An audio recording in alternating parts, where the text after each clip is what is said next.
Can Central Sports Cards and Memorabilia offers the widest selection of sports cards and signed memorabilia in the city.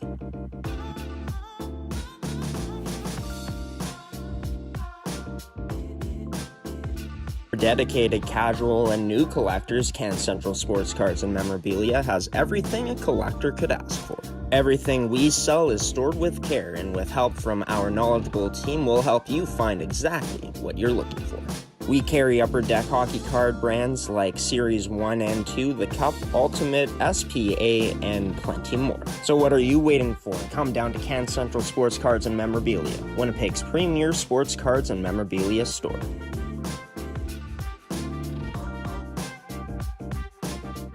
Mid-Canada Fasteners and Tools has been the place to shop for your industrial needs for over 20 years. Carrying the tools you need to get the job done from the brands you can trust, Mid-Canada Fasteners and Tools has you covered.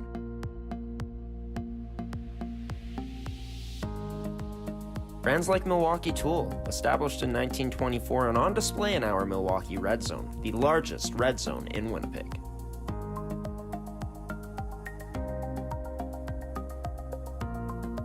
With construction workers and tradespeople in mind, Mid-Canada Fasteners and Tools is your one-stop shop for all your industrial needs. So come on down to our Winnipeg store location today, located on 1557 King Edward Street in Winnipeg, Manitoba.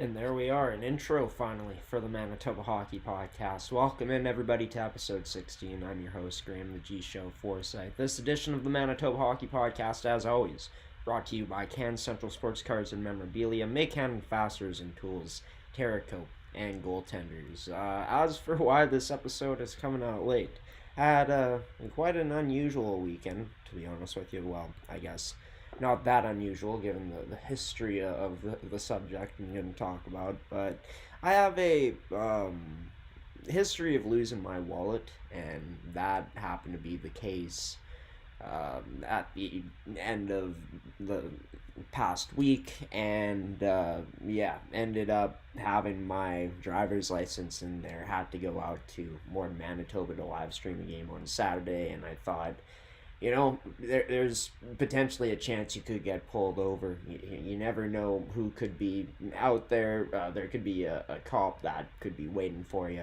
Or maybe you just get pulled over for some reason, right? And if I happen to not have my wallet, which I didn't, that would be a huge problem. So I had to go down to the insurance company, get a replacement license.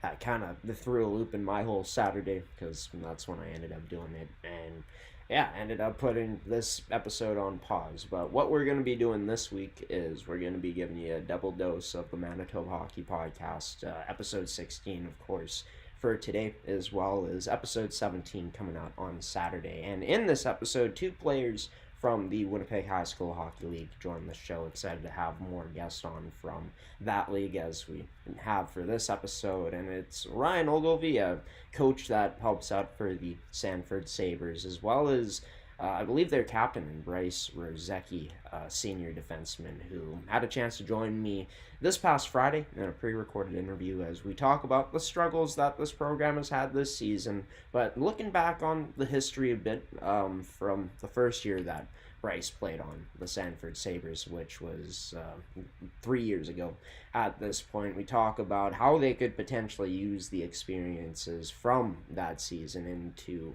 a potential Cinderella story coming up as the playoffs are approaching very quickly here in this year's Winnipeg High School Hockey League season. So without further ado, we're going to bring Bryce and Ryan on the show now.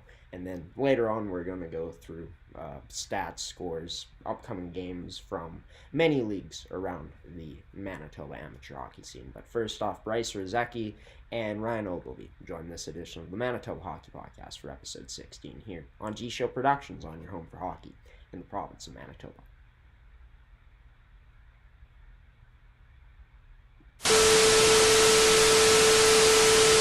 And it's two members from the Sanford Sabres joining this edition of the Manitoba Hockey Podcast. Head coach Ryan Ogilvie and senior defenseman on this year's Sanford Sabres team in Bryce Rozecki. Thanks for joining me, you two.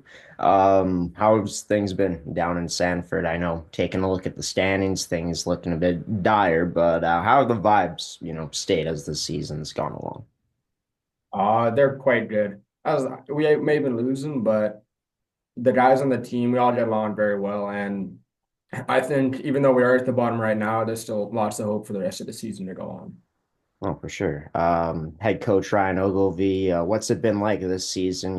Coaching through this situation, knowing that there's still positivity in the dressing room.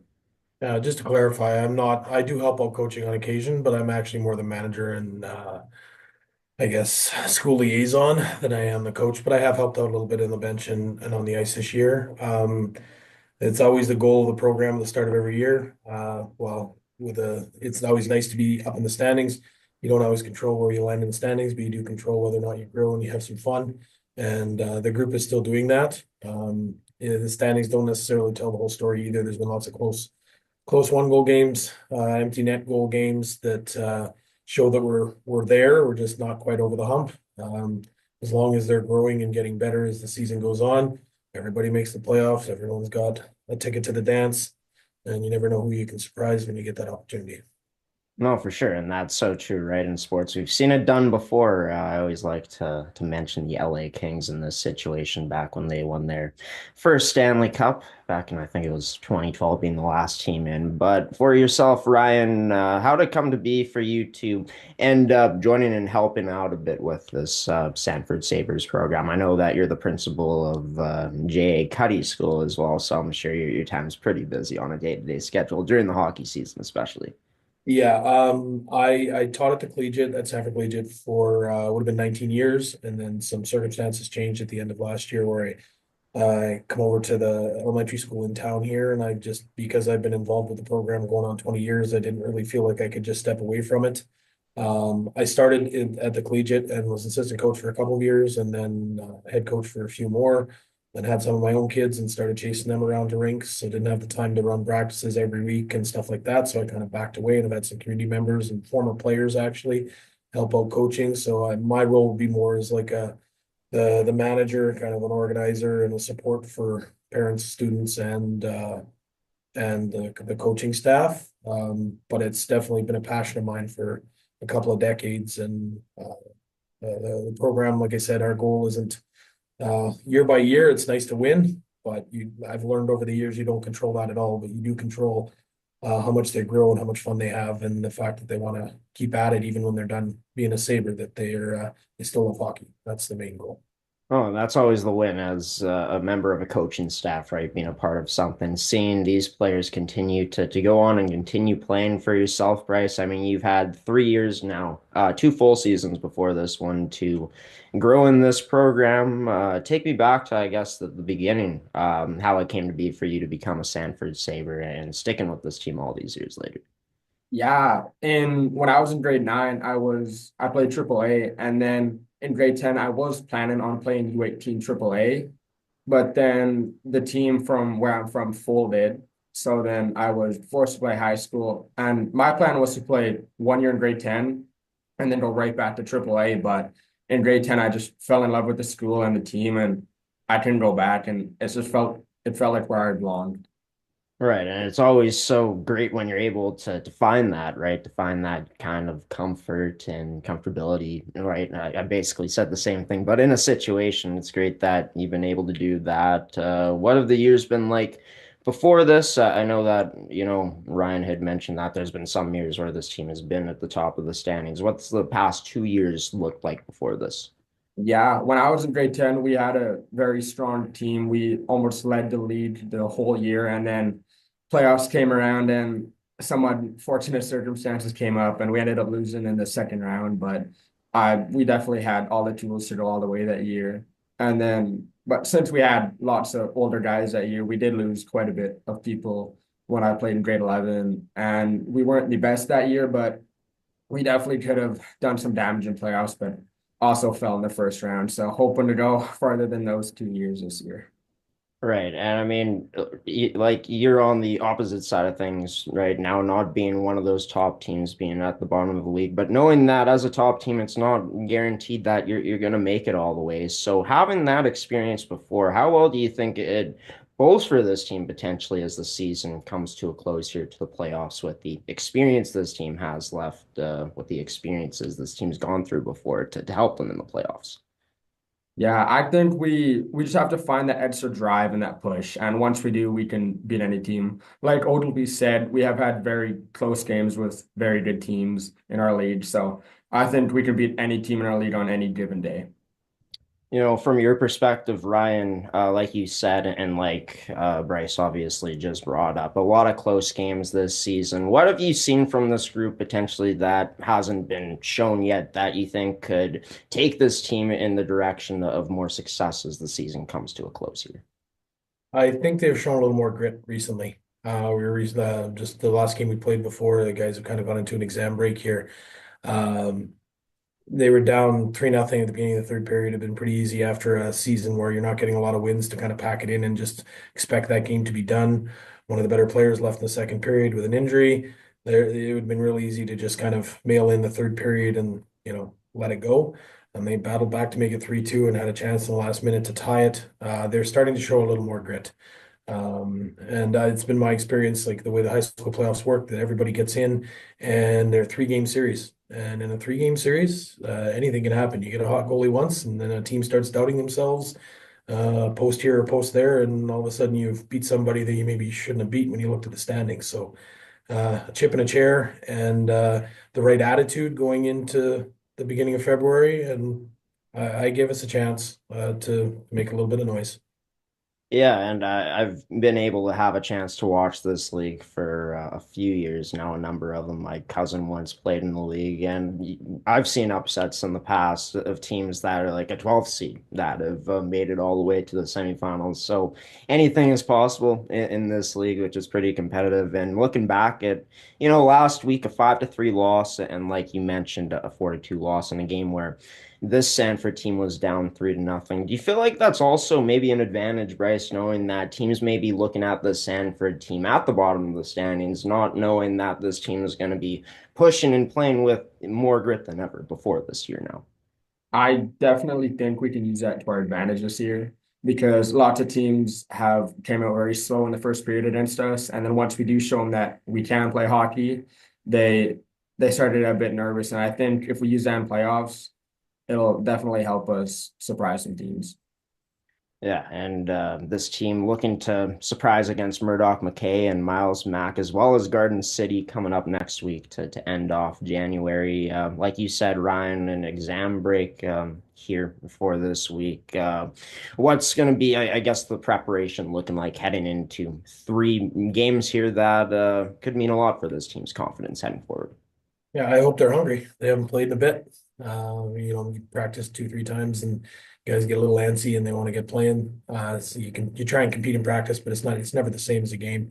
I hope they're hungry, and I hope they're, like I said, they keep that edge, that grit that it's been developing over the last month and a half to 2 months, where they're a little more willing to dig in and a little less willing to let someone else take their will to them, and we take our will to the opponent instead. Hoping that's the game plan. Bryce, can you confirm that? Is this team hungry, this group of players heading into the upcoming week of games?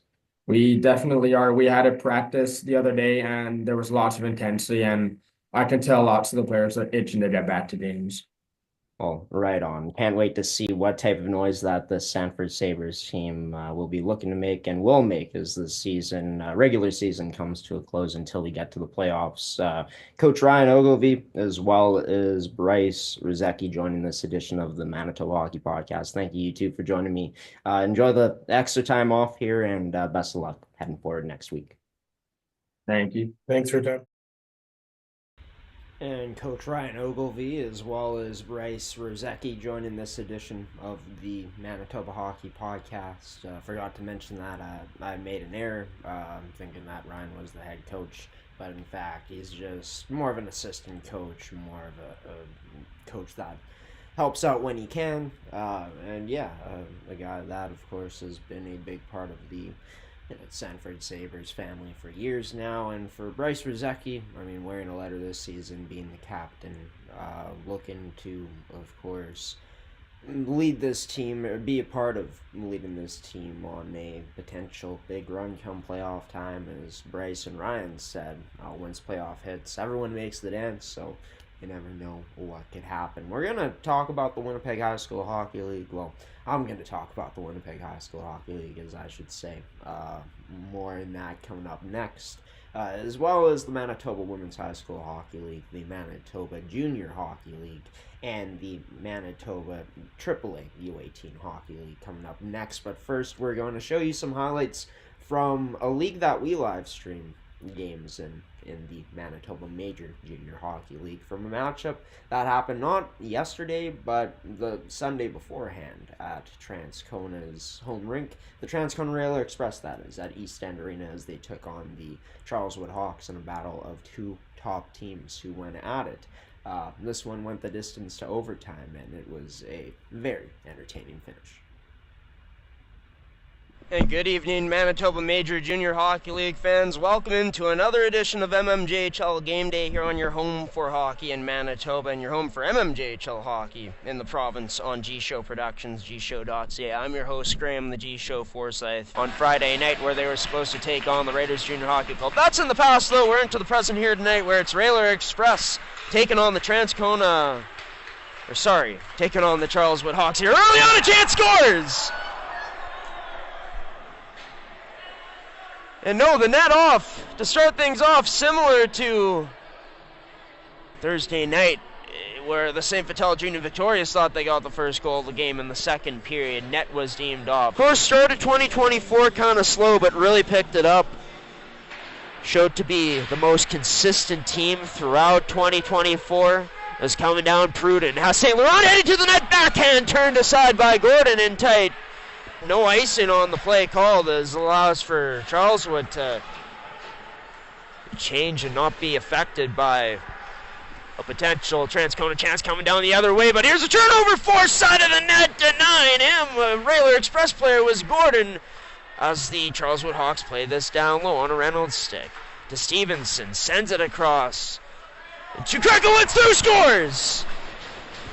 And it's one of the newer additions for the Charleswood Hawks. And number 4, Eric Krekowitz, puts a shot through safely. Direction of a teammate at first. His own end.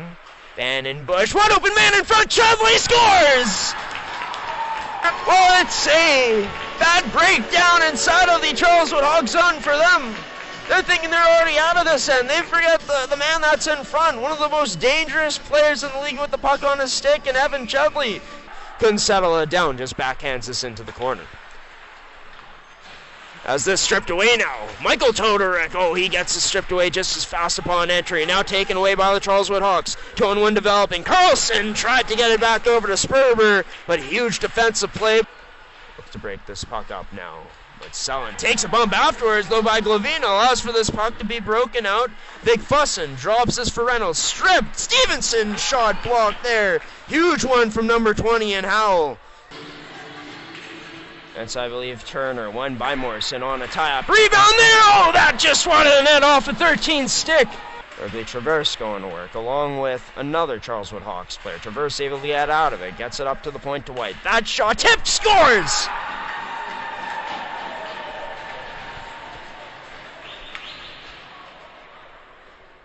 But could not. Parker White with the assist on that goal announced that it was Penner who got it. As this turned over by the Hawks. Up top to the point, that shot scores! Well, the Transcona Railer Express saying anything you could do, I could do better. They're able to hold that in at the point. Carlson Down low again. Stick handling with it up to the point. Glavina unable to quite hold it in. Loses balance too. Is this a turnover? Into the Railer Express possession. 2-on-1 coming. Over to Todoruk. Oh, denied by Gordon. To keep it in. Holding the line. That backdoor feed. Oh, a tic-tac-toe play. Almost set up with success. But for Charleswood, they're left empty-handed there. Nice pressure. And a big hit by Shadanoff. Was taken away by the Railer Express again. Protecting, using the net well was Johnson. That shot through Larkins. Oh, picked up the rebound with Shadanoff. And he puts it home for the Railer Express to go up in this one for the first time this evening. Turns this over, gets it right back, and kicks it outside down the right side to Morrison. Nice chip by Morrison to continue going north-south. Goes towards the net. Loose puck there, banging away at it is Jacob. Now Dudichin on the rebound. Oh, somehow, some way, this puck doesn't get into the back of the net with a wide-open cage. Or that from happening. Vigfossen threads it to the middle to Stevenson. That shot turned aside by Dellero, and Vigfossen not quite able to get to the rebound. The Hawks hold this in at the line into the skates, and now a forehand of Krekowitz. A nice move to alleviate pressure. That set up. One-timer chance turned aside. As Glavina maneuvers in now. Passes it over to Stevenson. Cuts to the middle. Stevenson drops back to Reynolds. Now drop back. Now to Stevenson. Rebound there. Searching for it are the Hawks, but can't get it. Down the right side. Chips and goes. Lewis has a man heading towards the net, and Reynolds, but huge defensive play by Jace Larkins. Catch an old puck. See spread out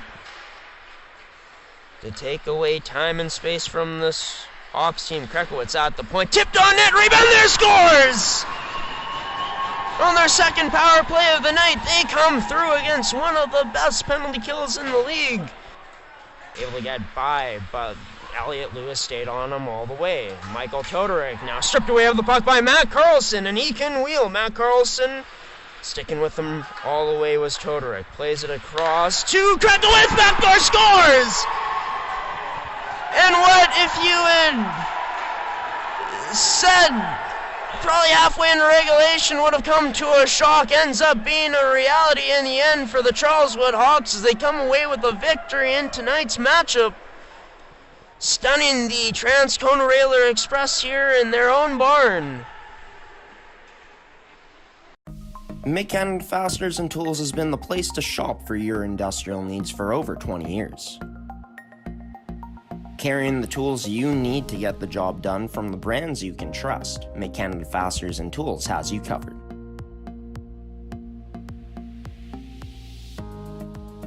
Brands like Milwaukee Tool, established in 1924 and on display in our Milwaukee Red Zone, the largest red zone in Winnipeg.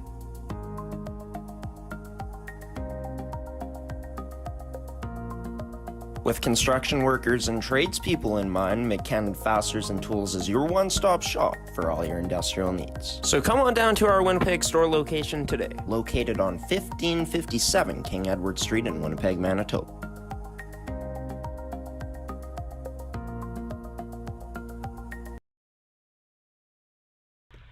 And welcome back to the Manitoba Hockey Podcast. Of course, Ryan Ogilvie, coach of the Sanford Sabres. Not their head coach, but a coach that helps out with the program, as well as their captain, senior defenseman in Bryce Rozecki, joining this edition of the Manitoba Hockey Podcast on your home for hockey here in Manitoba on gshow Productions.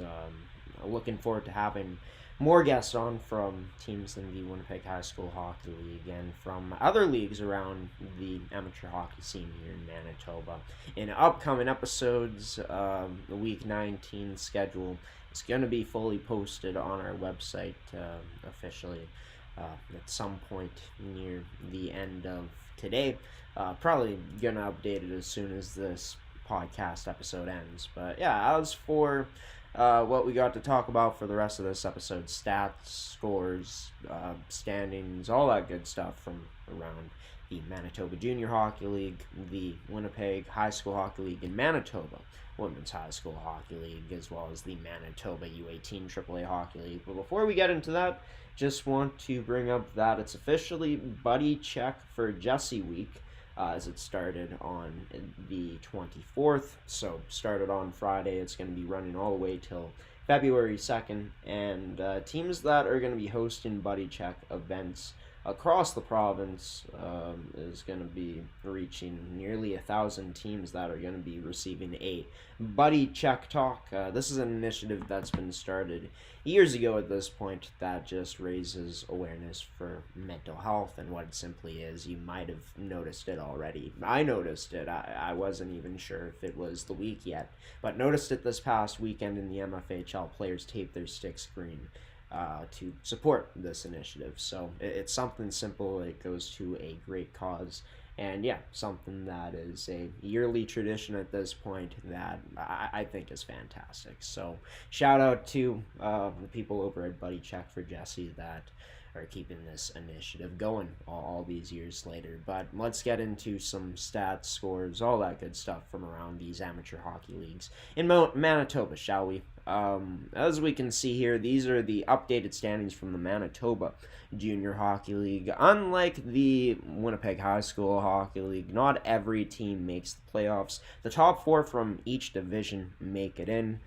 For the East Division, the Niverville Nighthawks have a nice cushion right now over the Selkirk Steelers. I believe teams in the league, in the MJ, end up playing 58 games in total, so with 18 games left. Niverville is in a good position if they can hold up their end of the bargain and continue to win here in the latter half of the 2024-2025 MJHL season. As for the West Division, there's even more separation in the top 3 compared to the 3rd place team and the 4th place team. As for Verdun, they're going to be in a battle for the rest of the way here with the Waycapel Wolverines, as they'll be most likely going toe-to-toe battling it out for that last playoff spot in the West as the season comes to a close. This is how the schedule has looked in the past week of action. Only 3 games remaining here in the month of January that are all going to be happening on the 31st, so this Friday. These are the scores from the past week of action, though, as you can see there. As for the stats leaders in this league, Connor Paranuzzi still continuing to lead the league in points with 61 points in 41 games played now. For Christian Green, he continues to lead the way in the wins category among goaltenders, but right behind him is Liam Ernst with 4 games in hand on Christian. So with those teams at the top of the East Division, as you can see, they're going to be interested to see who comes out on top as the wins leader at the end of the season. Also, Cole Sheffield of the Dauphin Kings, also among the top goaltenders there, tied with Liam Ernst in wins, as you can see by the stats. For the full statistics, be sure to check out the Manitoba Junior Hockey League's website for more information and more details. Just trying to take a look at something I thought I saw. Never mind, we're going to disregard that. We're on to the Manitoba U18 AAA Hockey League now, where the Brandon Wheat Kings find themselves as the top seed right now. If playoffs were to end or were to start today, Brandon would be the number 1 team once again. Last season, an unbelievable run for them, following it up this year with another strong campaign.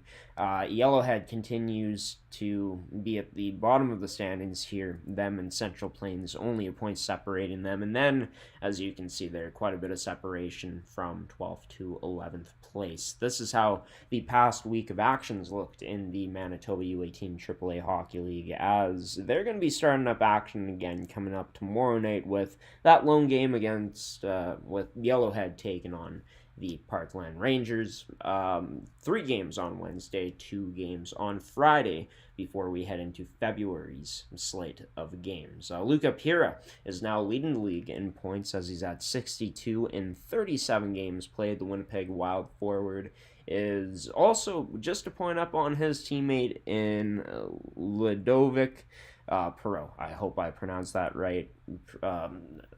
apologies if I didn't to Mr. Pro, but yeah, both of these players a huge part in the Wild's success so far this year, as they are the second place team in the league, as you can see there. As for the Winnipeg Wild's goaltending, no one has more wins right now than Justin Perreault, as he's at a outstanding 16 wins in 21 games played, .932 save percentage as well, with 6 shutouts in there too. So he's been unbelievable so far this year for his Winnipeg Wild team. A huge part of why they're doing so good in this year's standings, I'd say, as well as the contributions from Pierre and Perreault. But getting into some Winnipeg High School Hockey League news now, taking a look at the standings. Not really news, but I guess it's a news update for you stat heads out there. Vincent Massey remains on top in the top division of the Winnipeg High School Hockey League. The Garden City Gophers continue to remain atop of the Division 2 Winnipeg Free Press division. Same with the Louis Riel Voyageurs, as we can see there. We're going to show you the past week of games and the upcoming week of games coming up here. As for the St. Paul's Crusaders, they ended off with a huge 9-0 victory. Started off their week on Tuesday last week, losing to the Vincent Massey Trojans. So that old saying, it's not about how you start, it's about how you finish. And for St. Paul's, they finished very strong. For the Crusaders, they're not going to be back in action until Friday this week coming up, as they'll be taking on the J.H. Bruns Broncos at home at the Hockey for All Center. As for the River East Kodiaks, they continue to have a strong season for themselves here. A 7-5 victory and a bit of a barn burner against the John Taylor Pipers, as we can see there. And for River East, they'll be, of course, in action coming up today, this afternoon, against the Oak Park Raiders in what's going to be a huge game there, as Oak Park, River East looking to close the gap as they're chasing them right now in the standings. As for the Winnipeg Free Press division, the Dakota Lancers and Leo Remillard Renards started off their week with a tight 5-4 contest, which went in favor to Leo. For Leo, they ended up falling in their next game against the Miles Mac Bucks, but would bounce back against Pierre Elliott Trudeau with a 5-2 victory. For Leo, they're going to be back in action this week, coming up today at 4:15 p.m. They'll be ending off their weekend, of course, on Friday, as you can see there, against the St. John's Ravens Court Eagles on the road at Dutton Memorial Arena. As for the Collège Jean Sauvé Olympians, they've been having a really solid season for themselves. Ended up starting off their week with a loss last week to Murdoch McKay, but would end up finishing strong with a win over the top team right now in the Garden City Gophers. As for Jean Sauvé, they're going to be back in action coming up today at 4 p.m. against Pierre Elliott Trudeau. As we take a look at the standings once again, Jean Sauvé only 4 points back of the Garden City Gophers, so that win for them this past week was huge in that regard, in terms of trying to tighten the gap in the standings at the top of them in the Winnipeg Free Press division. How about the Price division? As the scores last week a bit lopsided in one game in particular. Niverville crushing the Winnipeg Park Royals by a score of 11-0.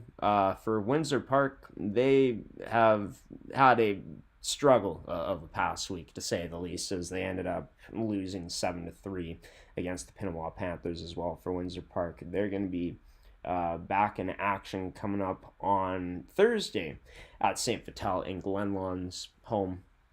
For Glenlawn, they ended up finishing off their week with a 3-2 victory over Powerview/Sag King Wild in Sag King's home at the Sag King Arena Complex. For Glenlawn, of course, they will only be playing one game this week against the Windsor Park Royals. As for the top team in this division, Louis Riel, strong start to their week last week with a 5-1 victory, and that ended up being the only game of the week for Louis.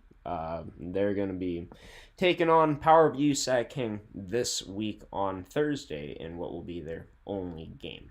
As for the stats leaders, Platinum Promotions Division, Nolan Fielding on top with 56 points still, continuing to have a phenomenal season. There's a tie at fifth there between Jotanson and Salamacha with 33 points each. As for goaltending, no one's been better than Apo Tuaminen this season. Apologies if I butchered that name, Apo, but yeah, a 9.34 save percentage, 10 wins, and 3 shutouts on the year for Vincent Massey's goaltender. As for the Winnipeg Free Press division, Grayson Wood atop of the point leaderboards. Leo Remillard, high-powered offense this season, been powered by the likes of Samuel Matre and Aiden Spence, as they're both top 5 in the league in points in that respective division. As for Garden City, their goaltending has been very strong as well, but the Belleville Barracuda's goaltender in Avery Seawalk been the best by save percentage wise, with a 918 save percentage. No shutouts on the year, but a strong 7-4 record. As we move on to the Price division, Luca Tatro, an outstanding season for him continues. 71 points in 18 games played. No one's really even close, even though Christopher Dorino has been having a strong year with 54 points. It's been the season of Tatro, and he just continues to dominate in this league. For the Warren Wildcats, their goaltender in Dallas Shaver, no one has as many wins as he does. But in terms of the best record, that's Hunter Hyman right now for the Louis Riel Voyageurs, 8-0. Niverville's goaltender Nolan Parsons with a very respective 8-0 record as well, but with one more game played than Hunter's, so not a true undefeated record for him. All save percentage, notably, in this division are below 900, which means there's just a lot of goal scoring going on in the Price division so far this year. We're going to send it to a commercial break, and then we'll be back to talk about the Manitoba Women's High School Hockey League and update you on everything that's been going on there, as well as finishing off with talking about the Bisons and how their two programs have been stacking up in the past week of action for themselves. You're watching the Manitoba Hockey Podcast. More to come here after this message. Can Central Sports Cards and Memorabilia offers the widest selection of sports cards and signed memorabilia in the city.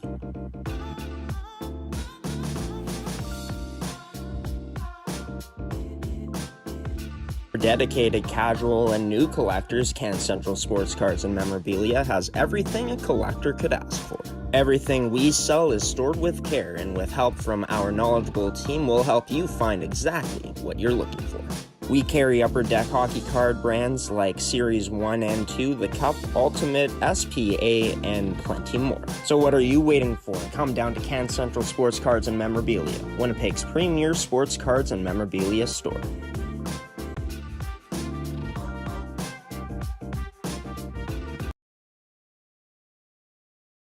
And welcome back to this edition of the Manitoba Hockey Podcast for episode 16. Let's get into the Manitoba Women's High School Hockey League. Now, what's been going on there in the past week of action. Before we do that, we're going to show you the standings. Glen Lawn remains atop of the Division 1 in the Manitoba High School Hockey League, or Manitoba Women's High School Hockey League, as I should say. Division 2, the Sanford Sabres program, a lot better this season. They fared in their divisions play compared to their counterpart in the men's program as their last place in the equivalent, which is the Winnipeg Free Press division for Sanford. An impressive 16-1 record. Second most wins in the entire Manitoba Women's High School Hockey League if you were to put all teams together. For the Dakota Lancers, Division 3 has been their division all season long. They've been on top for so long, pretty much since we've been showing you the stats from this league in particular. But Murdoch McKay has really closed the gap. One more game played, only 1 point behind Dakota. West Kildonan, River East, and Beausejour all at the bottom of the standings. So the Belleville Barracudas have finally moved their way up, or it's been a while, I guess. They've been second last place for quite a bit given the point totals, as we can see there. Belleville 3 points behind the St. John's Ravenscourt Eagles, but with 4 more games played than them. As for how the Division 1 scores looked from this past week of action, from last week, as I should say, the Glen Lawn Lions atop of the standings for a reason. It's the consistency that they've had, and very consistent against even the top teams in the league, like the CJS Olympians, beating them by a score of 4-1. Started off their week with a strong 6-0 victory over Vincent Massey, and then followed it up by ending off their week with a 5-1 victory over Oak Park. Glen Lawn is going to have only one game on their schedule in a quiet week coming up in this league, as I know that it's exam season right now in schools, so hockey kind of taking a back seat in that regard. As for Vincent Massey, they're going to be facing off against Glen Lawn in a rematch. For CJS, they're also going to be in action against Vincent Massey, as Vincent Massey is going to be playing 2 games this upcoming week for Oak Park. They're going to be playing on a back-to-back for the Raiders. They ended up having a strong week for themselves in terms of how they finished 2-1 over Vincent Massey. Started off with a 6-5 loss to St. Mary's in a barn burner there. As for Division 2, there were only 2 games played last week, both coming on Friday, and that was Miles Mack taking care of business. Same with Westwood with huge wins. Margin of victory pretty big there, as you can see. The action in this division starts this week, coming up today, actually, at 4:30 in the lone game on this Monday, on this January 27th day in 2025. As for Friday, that's going to be the doubleheader, as we can see there. Garden City taking on the CPEC Canadians, and then Westwood taking on Sanford in Westwood's home arena in Allard. Both those games at 4 p.m. this Friday. As for last week in the C Division, it was Dakota who lost in a close one to PCI. Dakota looking to bounce back this afternoon, or I guess Thursday coming up actually this week, as that's going to be the lone game on the schedule in the C Division. Dakota facing off against St. John's, the Ravens Court Eagles.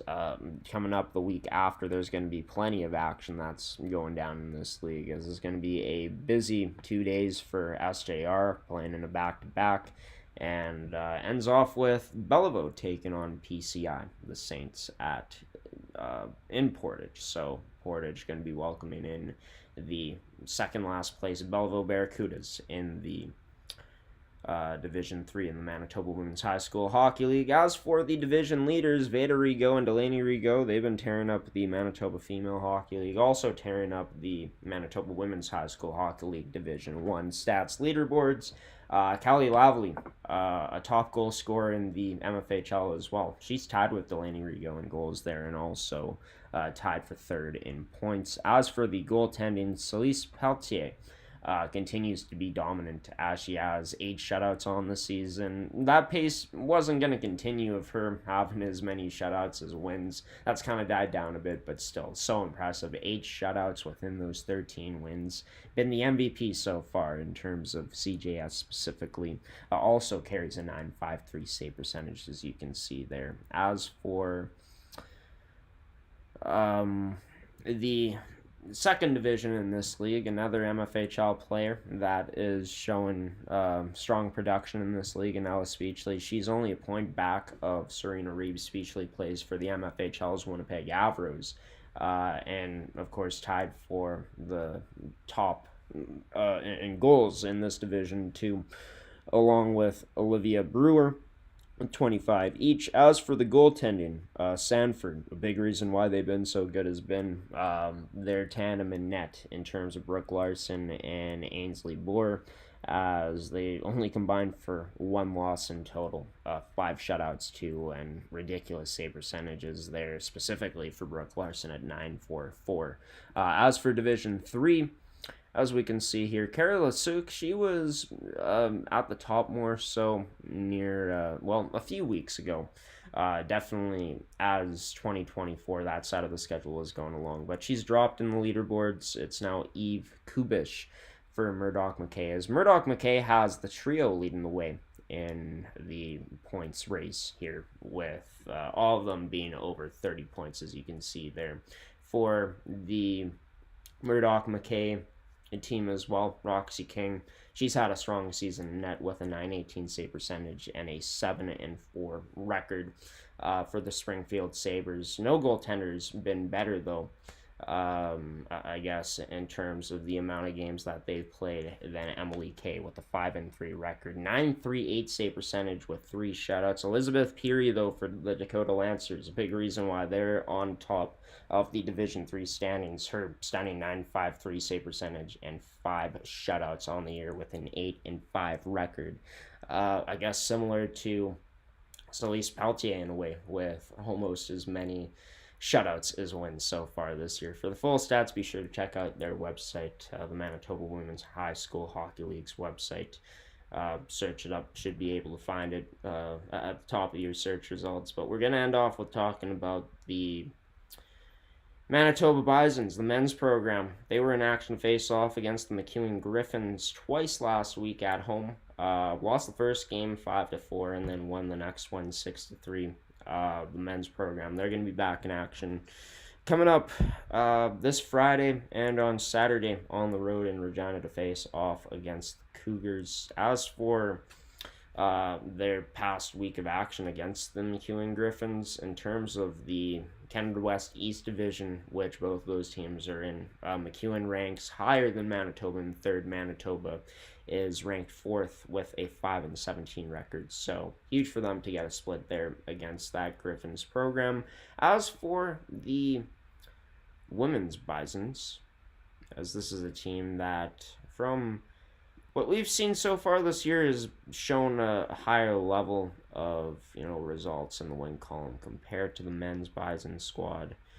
And who they faced off against this past weekend was also the MacEwan Griffins, except they were on the road to battle it out in Edmonton, Alberta against MacEwan, with the men's program staying at home. That's usually how it works. Has worked that way all season long with how games between two programs have been staggered. But it started off with a win instead of a loss for the women's program against MacEwan, winning 3-2. But they dropped their next matchup against the Griffins 2-0. They'll be back in action again this week, coming up at home against the Regina Cougars. And as for the statistics, the rankings from this division, as I'm gonna have to pull up the women's standings. It was on the men's. Yeah, Manitoba, they've been really strong in terms of their competition that they faced this season. They ranked 4th in terms of all teams in the Canada West division. They're all put into one in the women's side of things.